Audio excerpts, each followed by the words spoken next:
Firman Tuhan berkata, kesudahan segala sesuatu sudah dekat. Ya, karena itu kuasailah dirimu dan jadilah tenang. Saudara, bagaimana kita bisa menjadi tenang dalam hidup ini? Enggak ada cara lain, ya, selain menguasai diri. Dengan kata lain, tidak ada satupun orang, enggak ada dokter hebat, enggak ada pendeta hebat, tidak ada sesuatu atau orang lain yang bisa membuat kita menjadi tenang selain diri kita sendiri. Ya, shalom Bapak Ibu yang terkasih, terima kasih buat kepercayaannya. Bagaimana suara saya, terdengar jelas? Iya. Jelas. Iya, terima kasih. Ya, kita bersyukur sampai hari ini kita masih boleh bertemu ya, tentunya karena anugerah Tuhan. Ya, saya percaya saudara di tengah pandemi ini ada banyak hal yang terjadi, tapi kalau kita masih boleh ada sampai hari ini itu semua karena anugerah Tuhan tentunya dalam hidup kita. Ya, dan tema firman Tuhan malam hari ini adalah harap tenang. Kalau kita disuruh tenang dalam keadaan yang baik itu gampang. Suruh tenang ketika semua baik, keadaan baik, keuangan baik, ya semua baik itu mudah untuk menjadi tenang. Tapi ketika semua keadaan seperti ini terus kita suruh jadi tenang itu, nah itu yang perlu pergumulan. Tetapi Alkitab berkata ya kita mau atau tidak, ya bukan pilihan lagi. Ya, memang kita harus melakukan itu. Coba kita buka bersama 1 Petrus pasal yang keempat. 1 Petrus pasal yang keempat, kita lihat ayat yang ke-7 mulai, 1 Petrus 4 ayat yang ke-7. Kesudahan segala sesuatu sudah dekat. Karena itu kuasailah dirimu dan jadilah tenang supaya kamu dapat berdoa. Firman ini berkata, kesudahan segala sesuatu itu sudah dekat. Karena itu, ya kuasailah dirimu dan jadilah tenang supaya kamu dapat berdoa. Ya, mari kita harus menyadari yang pertama bahwa firman Tuhan berkata, kesudahan segala sesuatu itu sudah dekat. Ya, kita ada di hari-hari yang terakhir, akhirnya akhir zaman. Ya, kenapa? Karena kita sudah melihat semua tanda digenapi. Ya, banyak hal terjadi. Kalau ada yang berkata, kayaknya dari dulu juga orang bilang-bilang kiamat, nggak kiamat-kiamat, Bu. Ya, oke, kalau kita berkata kiamat masih jauh, yang namanya kiamat kecil bagi setiap manusia itu rasanya sangat dekat. Ya, kiamat kecil dalam arti tanda kutip saya bilang kiamat kecil itu apa? Kematian. Saudara, hari-hari ini kita lihat di sekeliling kita ya, bahkan ya saya aja sendiri terkaget-kaget. Ya, lihat meninggal di Facebook, di WA, di apa. Dan itu orang-orang yang aduh saya baru ketemu dia loh bulan lalu. Saya kemarin dapat kabar dari seorang ada anak Tuhan yang meninggal. Kita tuh baru janjian saudara. Ya udah nanti selesai PPKM ini kalau semuanya sudah lancar kita jadi ya ke Bandung ya. Oke, jadi ya ke Bandung, dapat kabar kemarin meninggal. Ya, suami istri kena corona, suaminya meninggal. Cepat sekali, ya cepat. Kita tahu bersama yang namanya corona ini, aduh bagi sebagian orang itu benar-benar tidak ada ampun saudara. Saya bersyukur saya dengan suami, kita satu keluarga sudah 2 kali kena. Ya, jadi kemarin saya isi Zoom di kalangan dokter-dokter. Mereka bilang, Ibu kalau istilahnya kami itu Ibu tuh sudah bintang 2. Ya 2 kali kena, yang terakhir kemarin Juni awal itu kita kena yang varian Delta itu saudara. Ya saya juga bertanya Tuhan ya kenapa, maksudnya kenapa kena lagi gitu loh. Ya saya ini kan hamba Tuhan, ya masa kena. Dan yang kedua kemarin itu benar-benar berat, apalagi suami saya tidak bisa makan, muntah terus dia tidak pernah ya berhenti. Jadi Saya bertanya, "Kenapa Tuhan?" Ya jawabannya simpel aja sih yang saya dapat, ya karena kan ini varian baru. Jadi kamu biar ngerasain, biar bisa bersaksi, ya bahwa mati hidup kita itu di tangan Tuhan, bukan di tangan corona. Kalau belum waktunya mati, ya nggak bakal mati. Ya kalau sudah waktunya mati, ya nggak usah tunggu kena corona juga bakalan mati. Ya, firman Tuhan berkata, kesudahan segala sesuatu sudah dekat. Ya, karena itu kuasailah dirimu dan jadilah tenang. Saudara, bagaimana kita bisa menjadi tenang dalam hidup ini? Enggak ada cara lain ya selain menguasai diri. Ya, iya ada Dogi itu ya nonton khotbah. Ya, halo Dogi ya, saudara. Puji Tuhan ya.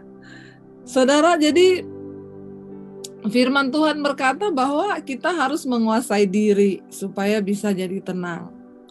Dengan kata lain, tidak ada satupun orang, nggak ada dokter hebat, nggak ada pendeta hebat, tidak ada sesuatu atau orang lain yang bisa membuat kita menjadi tenang selain diri kita sendiri. Amin, amin. Ya, biar saudara mau ke psikiater, saudara mau bayar obat mahal, saudara mau ya apalagi sekarang ini yang namanya apa sih yang bisa jadi jaminan uang banyak, enggak. Asuransi yang mahal, enggak juga. Orang mau ke rumah sakit juga enggak dapat kamar. Tidak ada yang bisa menjamin sekarang. Nah, firman Tuhan berkata, kuasai dirimu supaya kamu tenang. Dengan kata lain, apa yang bisa membuat kita tenang? Ya diri kita ketika kita menguasai diri.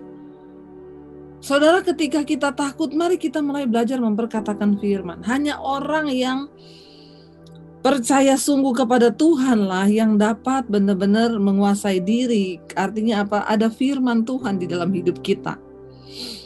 Ya, ketika saya tuh yang terakhir kena corona itu saya udah gak bisa bernapas, saudara. Dada saya ini rasanya penuh riak sampai di tenggorokan nih penuh riak. Udah berat sampai saya napas aja udah bunyi ngik ngik ngik. Di otak saya itu iblis mulai ngomong, malam ini kamu ke rumah sakit, malam ini kamu dipasang ventilator, abis itu kamu mati. Karena saya baru kehilangan kakak ipar saya, belum seminggu meninggal karena corona. Ya umur 48 tahun. Yang varian baru ini ya jangan main-main. Yang varian baru ini banyak yang mati di atas 40. Usia 40 nih yang banyak meninggal nih. Saya dengar ya 40, 48, kemarin ada 29. Ya, jadi jangan berpikir mati itu yang tua duluan. Ya, yang umur 40 ini juga harus berjaga-jaga ini, ya.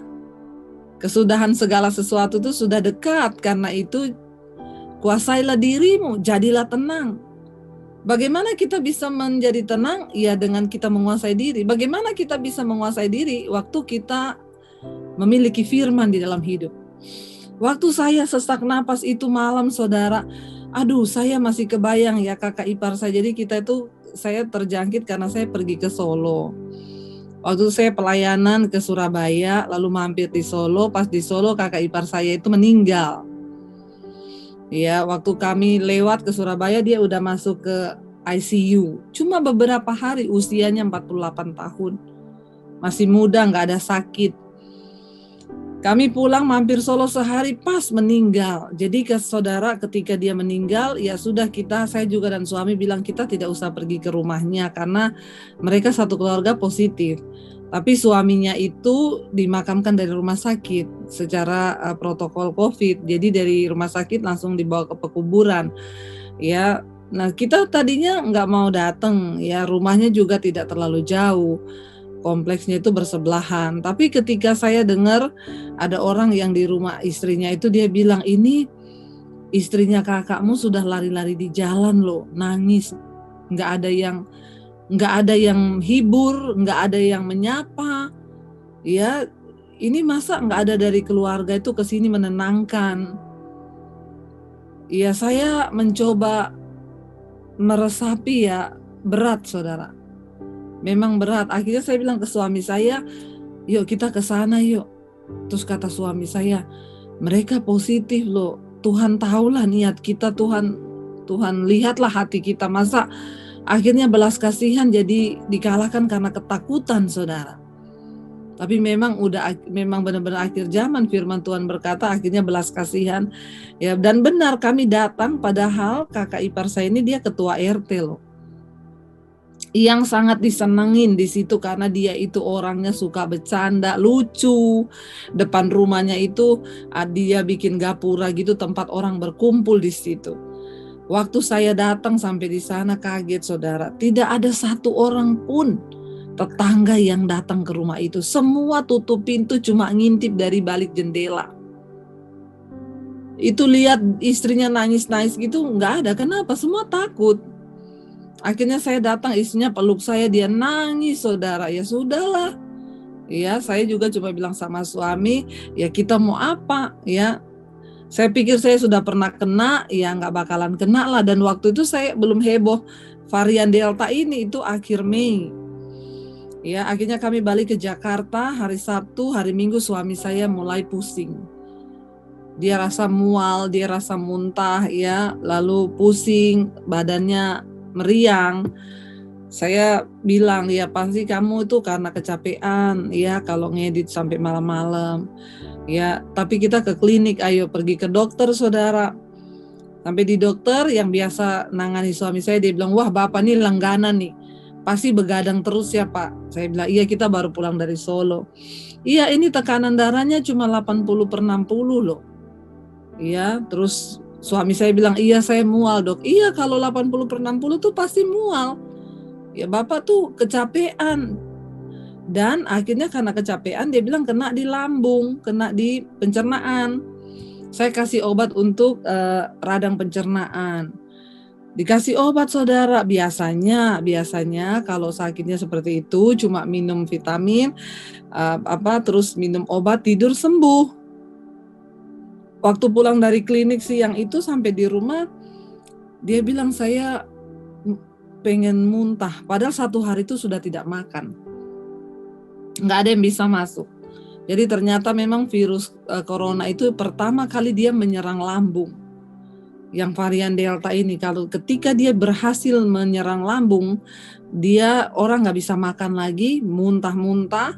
Semakin tidak dimakani, semakin virusnya berkembang cepat. Jadi harus terpaksa makan, saudara. Makan, dia muntah biarin aja, makan lagi.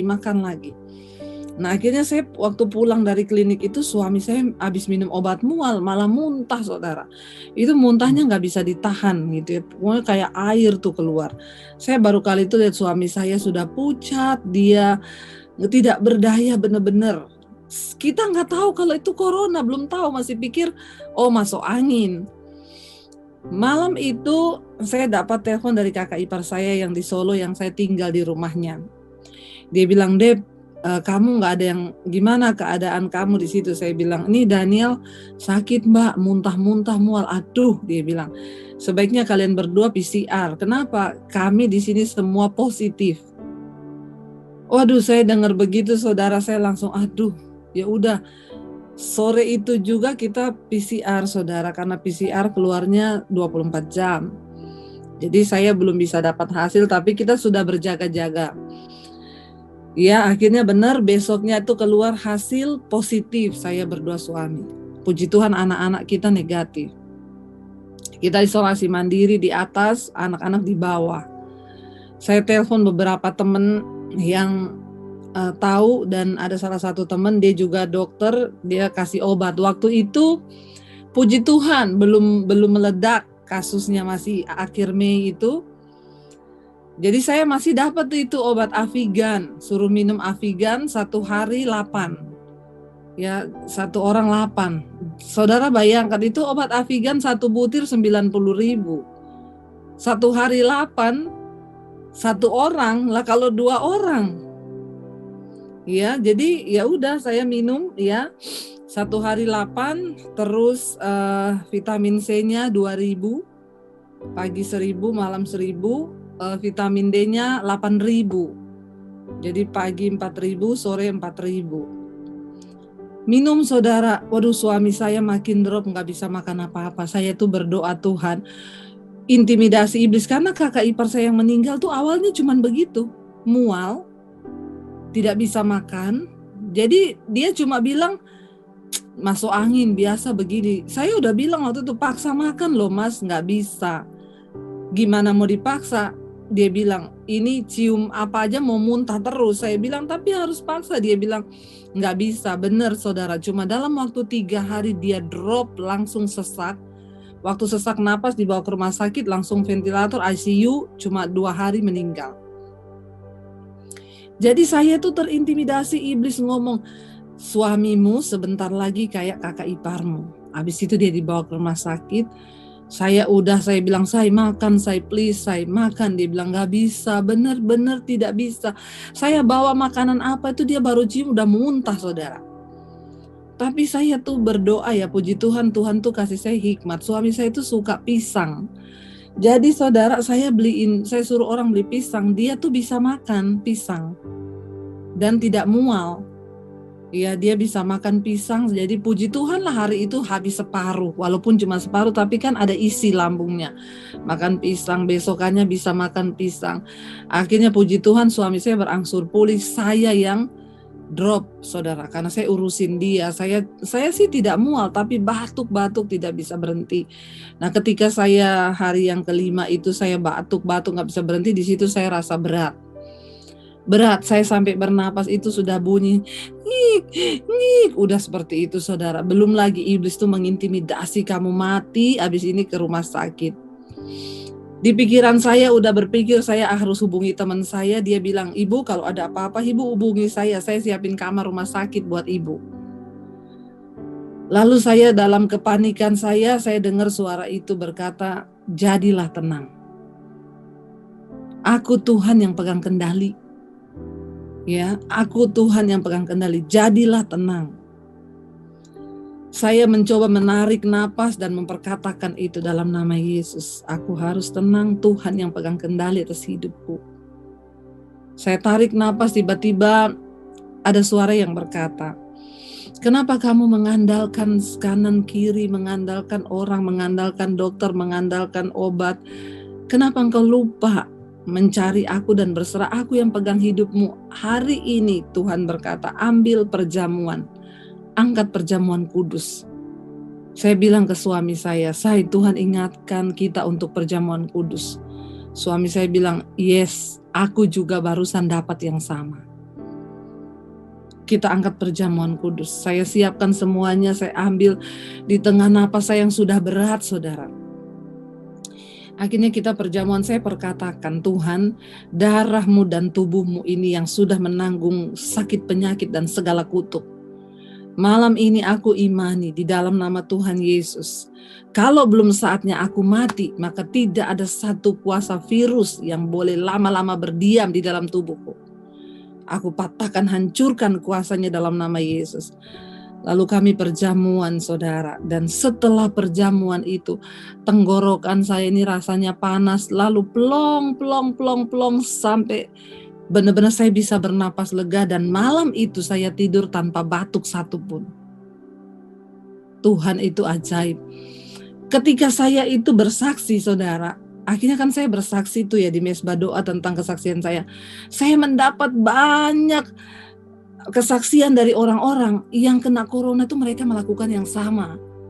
Ada satu orang bapak, dia sudah sesak napas dan dia kena pas saat rumah sakit penuh kemarin. Dia udah sesak napas, dia bilang sama istrinya, mungkin aku sudah akan pulang malam ini ke rumah bapak. Dia sudah siapin semua, saya itu punya asuransi. Ya itu nanti cukup buat kamu dan anak. Dia udah tinggalin semua, udah bikin wasiat. Terus istrinya bilang begini, Dia bapaknya bilang gini, pokoknya kamu ingat ya, tetap setia ikut mesbah doanya Ibu Debbie. Ya terus istrinya bilang, "Pak, kan waktu itu Bu Debbie kena corona juga mereka perjamuan kudus. Ayo kita perjamuan." Istrinya ambil perjamuan, mereka perjamuan. Habis perjamuan suaminya itu rasa tenggorokannya itu kayak terbakar. Lalu dia muntah, saudara. Waktu dia muntah keluar riak, semua riak. Setelah itu dia plong dan dia disembuhkan. Saya banyak mendengarkan kesaksian, ternyata Tuhan tuh mengizinkan saya mengalami, makanya ya itu bercanda ya Tuhan ngomong ya ini kan varian baru. Saya baru tahu varian baru itu ketika akhir Juni itu.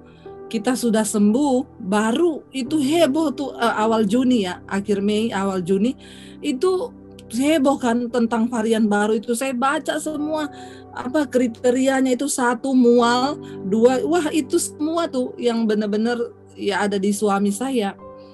Tapi ya sekali lagi ingat, hidup mati kita bukan di tangan corona. Hidup mati kita di tangan Tuhan. Ya ketika memang belum saatnya tidak perlu takut, tapi kalau sudah waktunya ya siap-siap aja. Alkitab berkata hidup adalah Kristus, mati itu keuntungan. Ya, amin Bapak Ibu. Yang sudah siap mati berapa banyak? Selalu tersenyum kalau ditanya udah siap mati. Ya, kalau sudah siap, kalau nggak siap mati ya harus siap. Ya, ini adalah lembah penentuan. Kemarin saya tuh teman saya gembala sidang di Kota Palu. Anaknya itu telepon saya, dia bilang, "Tante, mami kena corona. Gimana kabarnya?" Sekarang koma. Ya, dia bilang, "Tadi saya itu nemenin mami di rumah sakit, tiba-tiba mami kejang-kejang, lalu dia mulutnya berbusa dan badannya jadi biru dan sekarang koma." Saudara, kita dengar begitu, yang ada di benak kita apa? Wah, pasti lewat. Ini corona nggak main-main, apalagi kalau sudah biru, mulut berbusa dan sekarang koma. Begitu koma kan tinggal titik. Jadi saudara, saya itu, dia bilang, "Tante, saya takut sekali." Saya bilang, "Jangan takut, percaya ya Tuhan pegang kendali." 2 hari saudara, dia bangun dan dia sadar dan sekarang pulang ke rumah udah sembuh. Saya tanya sama dia, "Bu, apa yang ibu rasakan?" "Saya tuh tidak merasakan apa-apa Bu Debbie," dia bilang. Jadi saat itu saya dibawa di rumah sakit karena ya begitu, tidak bisa makan, mual. Akhirnya dibawa ke rumah sakit, sampai di rumah sakit ya langsung dipasang alat-alat saudara. Dan dia bilang, "Itu saya lagi tidur Bu, tidur tiba-tiba udah ngorok." Ternyata waktu dia ngorok itu dia udah kejang dan tapi dia tidak rasa saudara. Jadi dia bilang sama saya, "Benar-benar orang mati itu nggak sadar apa-apa, itu cuma kayak pindah tempat." Jadi dia bilang saya itu, ya saya nggak tahu kalau saya masih bangun, masih bisa lihat orang lagi, masih ketemu keluarga, ya itu anugerah. Ya, karena saya nggak tahu apa yang terjadi. Ternyata waktu dengar cerita, dokter cerita, dia juga, "Iya saya seperti itu, iya ibu kejang, dan ibu sudah berbusa, ibu sudah biru." Dia bilang, "Saya cuma berasa itu saya tidur." Tapi dia bisa bangun lagi dan itu dokter bilang, "Bu, secara medis ibu itu udah mati." Tapi ibu ini dia luar biasa saudara. Mereka itu ya membuka, jadi gereja-gereja di pedalaman, mereka buka pertanian di sana dan gembala-gembala sidang itu hidup dari situ. Mereka banyak mensupport untuk pekerjaan Tuhan. Makanya saya bilang, orang itu kalau hidupnya masih berdampak, itu masih ada yang Tuhan perhitungkan. Jangan sampai hidup kita ini tidak berdampak.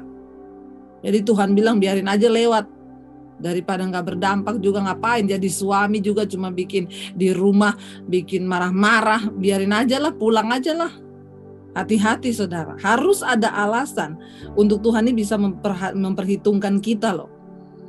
Ya, saya tuh bersyukur orang-orang tuh pada ngomong gini waktu saya bilang, padahal saya waktu sudah sesak napas tuh saudara, saya udah bilang, "Tuhan kalau sudah waktunya aku mati, aku siap." Itu saya dapat WA semua, "Ibu, belum waktunya ibu mati Bu. Mesbah doa itu memberkati banyak orang loh Bu. Sampai di bangsa-bangsa puluhan ribu orang yang diberkati." Oh iya, mungkin itu alasan Tuhan memperhitungkan saya dan suami. Saudara bisa bayangkan suami saya dalam keadaan pusing. Itu kita masih siaran loh. Saya bilang, "Say, istirahat dulu, nggak usah mesbah doa. Kita juga Tuhan tahu kita lagi sakit," kata suami saya. "Prinsipku selama nafas masih berhembus, tidak ada yang bisa menghentikan aku melayani Tuhan." Kata suami saya, "Kalau kita mesbah doa malam ini, itu puluhan ribu orang loh yang menunggu.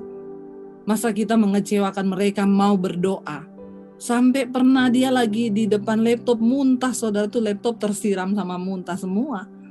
Tapi ya udah, saya cuma bilang, "Ya Tuhan, Engkau memperhitungkan." Karena itu hari-hari ini jadilah orang yang berdampak, supaya ada alasan Tuhan memperhitungkan hidupmu masih ada di dunia ini. Amin.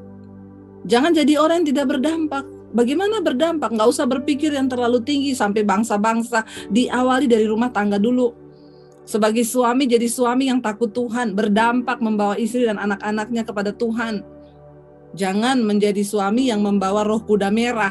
Di rumah itu orang kehilangan damai sejahtera karena suaminya ada roh kuda merah, pencabut damai sejahtera. Ya, begitu juga dengan ibu-ibu sebagai istri, ya, kita menjadi dampak di tengah rumah tangga keluarga kita. Saya melihat bagaimana di masa pandemi ini Tuhan memberkati, Tuhan menyertai. Ya, saya melihat terutama jiwa-jiwa yang Tuhan percayakan lewat channel YouTube saya. Siapa yang nyangka coba? Siapa yang menyangka? Dulu ketika saya bikin channel YouTube, banyak gembala yang nyinyir. Pendeta sekarang sibuk cari subscriber. Ya, eksisnya di YouTube.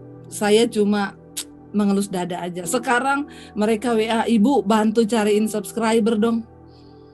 Ya, saya cuma bilang, ya subscriber itu juga jiwa. Saya bersyukur hari ini channel saya 400.000 subscriber. 400.000 lebih. Saudara, dari segala penjuru, setiap hari itu saya tiap hari balas-balas WA ya, itu yang masuk udah 7.000-an konseling. Setiap hari saya itu membalas orang-orang bukan hanya dari orang Kristen, dari berbagai agama. "Ibu, saya mau mengenal Yesus, Bu." Karena sekarang ini orang lagi bingung, ini antara hidup dan mati di depan. Ya, saudara, antara hidup dan mati di depan. Jadi kan orang tuh pengen cari Tuhan yang benar nih, yang mana nih? Bukan cuma orang Kristen, orang-orang agama lain, mereka sedang mencari Tuhan. Inilah waktunya penuaian besar itu sedang terjadi. Saya melihat bagaimana Tuhan bekerja melawat jiwa-jiwa, saudara. Ya, penuaian besar terjadi. Saudara bisa bayangkan ada orang datang dari Singapura, cuman ibu, ya beberapa waktu yang lalu waktu belum PPKM, "Saya pengen dibaptis, Bu. Saya tinggal di Singapura, saya pengen dibaptis." "Ya, untuk apa Ibu pengen dibaptis?" "Saya ingin menggenapi rencana Tuhan." Baptis, saudara, cuman booking hotel, saya sama suami datang baptis, dia balik ke Singapura. Saya melihat bagaimana orang-orang lapar dan haus akan Tuhan. Orang-orang dari gereja-gereja Protestan, gereja GKST, gereja Toraja, mereka sekarang rindu dipenuhi Roh Kudus. Beberapa di kamarnya sedang berdoa dipenuhi Roh Kudus. Mereka dibukakan tentang kebenaran. Wow. Ayo kita buka mata dan yuk kita lihat, inilah waktu penuaian itu. Ya, ayo gereja Tuhan kita ya melakukan bagian kita. Jangan terlalu takut berlebihan. Saya selalu berkata, ya nggak usah terlalu takut berlebihan. Hidup mati kita di tangan Tuhan. Kita harus berjaga-jaga, iya. Prokes, iya. Tetapi percaya Tuhan berdaulat atas hidup kita. Ya, kalau ada orang yang meninggal karena corona, itu karena sudah waktunya. Udah waktunya. Ya, kemarin malah ada orang meninggal di Facebook. Saya tanya sama temennya, karena saya lihat profilnya orang itu. Dia tuh beberapa bulan yang lalu diisolasi, berarti kan dia kena COVID. Tapi saya pikir kok meninggalnya baru sekarang. Kalau dia meninggal karena COVID kan udah dari berapa bulan lalu. Saya tanya di inbox, saya tanya temennya, itu si ini meninggal karena COVID ya? Bukan, Bu. Udah sembuh malah. Lah terus meninggal kenapa? Pecah pembuluh darah di kepala. Berarti kan orang mati bukan hanya karena COVID. Ya, jadi saudara tidak perlu takut berlebihan. Alkitab berkata, kuasailah dirimu, jadilah tenang. Ada satu orang ibu konseling, Bu Debi, saya selama pandemi ini belum pernah keluar rumah, hampir 2 tahun berarti. Saya bilang, ibu nggak pernah keluar rumah? Enggak, Bu, keluar halaman rumah pun tidak pernah. Jadi ibu di rumah ngapain aja? Sesak napas tiap hari. Lah, belum kena COVID udah sesak napas. Kenapa? Karena ketakutan. Saya tuh ketawa, saya bilang, ibu belum kena COVID udah sesak napas, Bu. Ya, rugi ibu. Ya, apalagi kalau ibu kena COVID, bahaya sekali. Ibu jangan ketakutan berlebihan. Biasa aja jalani hidup ini. Kalau mau keluar, pakai masker, ya cuci tangan, jaga jarak. Kita kan bukan mau kumpul-kumpul atau apa. Jangan sampai ibu juga di rumah terus mengurung diri. Sekarang itu banyak orang stres, saudara. Ya, apalagi banyak teman saya itu dulu ya tiap hari udah di kutub utara, kutub selatan, udah di Swiss, jalan-jalan terus. Begitu pandemi keluar halaman rumah nggak berani. Setiap hari di rumah sama suaminya ngapain? Berantem. Ribut, berantem terus. Makanya tingkat perceraian tuh ya naik 1 hari sampai 1000 kasus perceraian. Saudara bisa bayangkan apa yang sedang terjadi. Makanya Alkitab bilang, karena itu kuasailah dirimu dan jadilah tenang. Ya, kuasai dirimu dan jadilah tenang. Kenapa kita mesti tenang? Supaya kamu dapat berdoa.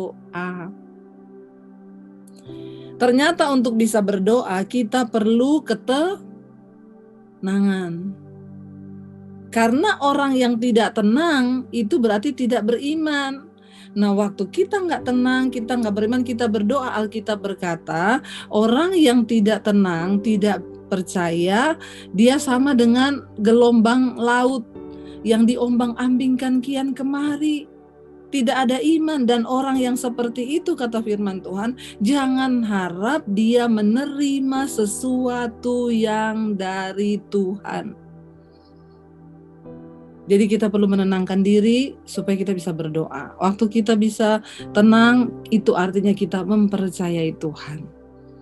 Rugi saudara. Hari-hari ini saudara harus banyak nyanyi di rumah. Amin.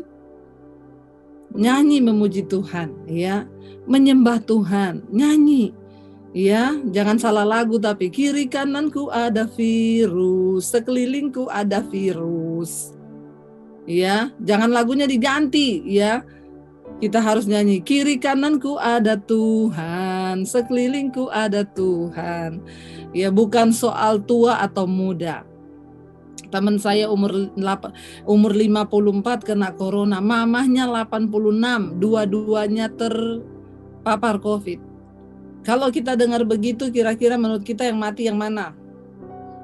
Semua ngomong yang 86 pasti mati, Bu. Salah saudara, yang 86 tidak kenapa-kenapa, yang 54 mati. Dengan kata lain, hidup mati itu di tangan Tuhan. Itu kedaulatan Tuhan. Bagian kita hari ini, Tuhan, jadikan hidup kami berdampak. Supaya ada alasan bagi Tuhan untuk memberikan kami umur panjang di dunia ini. Ya, kita bersyukur saudara. Ya, kalau bukan karena Tuhan, ya maka semuanya tidak akan mungkin. Ya, kami juga sekeluarga bersyukur, ya apa yang Tuhan buat itu indah, ya. Bahkan nanti saya bulan September rencana kalau Tuhan izinkan saya diundang ke Amerika loh. Pelayanan. Saudara, kita melihat apa yang Tuhan buat itu luar biasa. Tidak ada yang mustahil bagi Tuhan asal kita tetap percaya. Ada yang mau bertanya mungkin? 1-2 pertanyaan? Nanti Pak Stephen yang jawab. Ya, shalom Pak. Apa kabar Pak, Bapak Gembala? Shalom Bu Debi, apa kabar? Baik, puji Tuhan. Saya juga baru kena COVID tuh, mungkin pada waktu yang hampir bersamaan. Oh iya. Saya udah dinyatakan negatif sekitar 5 minggu yang lalu lah. Oh. Berarti yang varian baru juga ya Pak? Iya, varian Delta juga. Tapi saya nggak terlalu parah sekali ya. Saya cuma sempat sesak napas sebentar, terus 4 hari saya di rumah sakit. Oh. Ya puji Tuhan, memang benar apa yang Ibu Debi katakan bahwa semua itu ada dalam kedaulatan Tuhan. Saya share sedikit ya. Pada waktu saya mengalami itu, saya pun juga pernah sempat satu malam sebelum saya dibawa ke rumah sakit, saya tuh dalam keadaan yang paling berat, dan pada saat itu saya nggak bisa tidur sama sekali. Pagi-pagi jam 3, jam 4 pagi saya bangun, dan saya juga saya tulis surat wasiat. Jadi kalau seandainya, karena saya udah berpikir saya akan lewat gitu ya, dan kemudian anak saya udah siapkan untuk dibawa ke rumah sakit di Bogor, dan setelah itu semuanya menjadi berbeda. Nah, ada dalam keadaan seperti itu ya, saya merasakan buat saya pribadi pada waktu itu, di mana secara tubuh kita mau berdoa, tubuh kita nggak kuat, jiwa kita pun juga lemah gitu ya.